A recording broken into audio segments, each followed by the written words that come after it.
Hello, welcome in the next episode of my devlog, MMORPG from scratch. As you may know, HTTP polling is not a very efficient way of communication in context of all my games. Because of this, I switched most of the communication with the server from HTTP to the WebSocket. Also, I did some refactoring of the code, because so far I was adding new stuff without any plan, and it became more and more difficult to add new things. From the UI perspective, nothing really changed. It supports the same functionalities, walking around and chatting.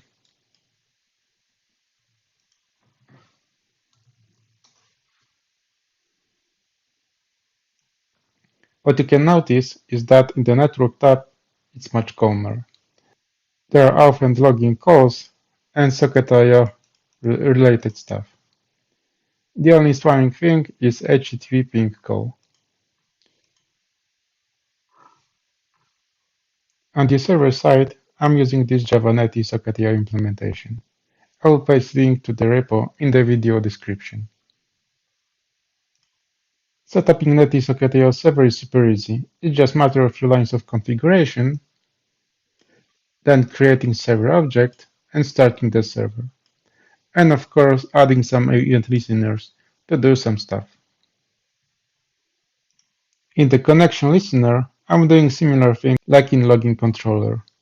I am retrieving session from the headers and then adding session to the session service.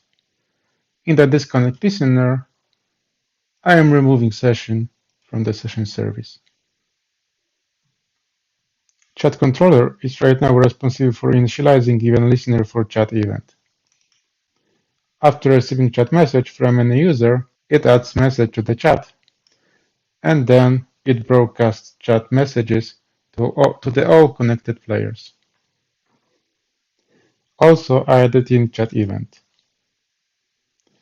Player clients are sending this event on the game startup, and in the response server is sending all current chat messages. This event is used only once after player logging into the game.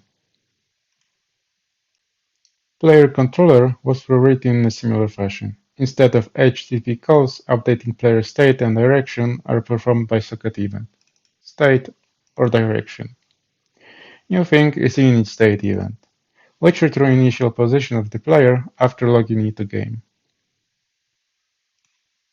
One big change on the server side is a way of synchronizing game state with players. Instead of HTTP polling, which is pull mechanism, game server is pushing state of the game to the players through WebSocket connection, each game loop iteration.